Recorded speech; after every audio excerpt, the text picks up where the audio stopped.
E aí, vamos falar sobre uma família clássica de cervejas que, olha, sofre um bocado de preconceito só por causa do nome. É hora de conhecer a verdadeira essência da British Bitter. Pois é, essa é a primeira coisa que vem na cabeça, né? A palavra bitter significa amargo. Então é natural pensar que a cerveja vai ser uma pancada de amargor. Mas olha, a verdade é que o nome conta só um pedacinho bem pequeno da história toda. A palavra mágica aqui, o que define todo o estilo, é equilíbrio. A ideia não é um amargor que toma conta de tudo. Pelo contrário, é uma dança perfeita entre o malte, que traz aquelas notas de pão, de biscoito, e o amargor do lúpulo.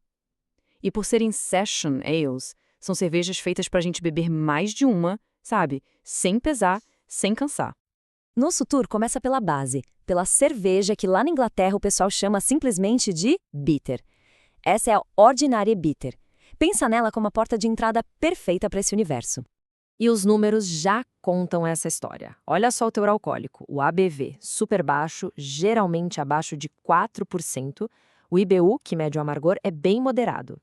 É exatamente esse álcool baixinho que faz dela uma verdadeira cerveja de sessão. Aquela para tomar num pub, bater num papo longo. E na boca, como é? É uma cerveja leve, super refrescante. O amargor existe, claro, mas ele tá ali só para dar uma secada no doçor do malte, não para ser a estrela do show. A carbonatação é baixa, o que deixa ela mais macia. E o mais importante, a facilidade de beber, o tal do drinkability, é a alma desse estilo. Para quem quiser ir atrás de referências, esses são alguns rótulos clássicos, daqueles que definem o que é o estilo. São figurinhas carimbadas em qualquer pub de respeito lá na Inglaterra. Beleza, já entendemos a base. Agora vamos subir um degrau e chegar na Best Bitter. O nome já entrega, né? É uma versão com um pouco mais de tudo. A irmã mais premium da família. Aqui a gente já nota um pequeno aumento em tudo. O álcool sobe um pouquinho, o amargor também pode ser um pouco maior. Ela continua sendo super fácil de beber, mas agora com um pouco mais de presença, mais caráter.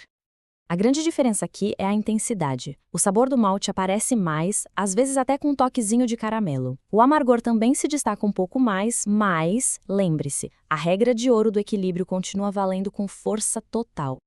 E aqui alguns exemplos que são verdadeiros ícones. A Fuller's London Pride, por exemplo, talvez seja uma das cervejas inglesas mais famosas do mundo. É o exemplo perfeito de uma Best Bitter bem executada. E agora a gente chega no topo da nossa jornada. A Strong Bitter. Muita gente conhece ela como Extra Special Bitter, ou pela sigla, ESB. Essa é a versão mais intensa e complexa da família. O salto nos números aqui é bem nítido. O teor alcoólico já pode passar dos 6% e o amargor é mais assertivo, mais presente. Aqui a gente já não está falando de uma cerveja tão levinha. É uma ale com mais corpo, com mais sabor, para ser apreciada com um pouco mais de calma. Aqui, todos os elementos estão mais intensos. A base de malte é mais robusta, trazendo notas de biscoito, nozes, algo tostado, e o amargor do lúpulo é firme. Para completar, aparecem os ésteres frutados. Sabe aquele cheirinho de fruta que a levedura cria? E um calorzinho do álcool. Tudo isso junto cria uma cerveja muito rica, cheia de camadas de sabor. E olha que curioso, na Inglaterra, ESB, na verdade, é uma marca registrada de uma cervejaria.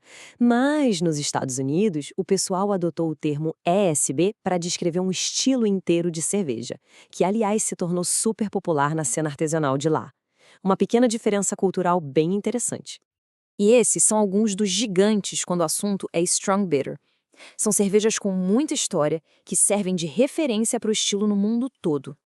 Certo, vimos as 3 irmãs da família. Mas para ficar bem claro, vamos colocar todas lado a lado e ver essa progressão de um jeito bem visual.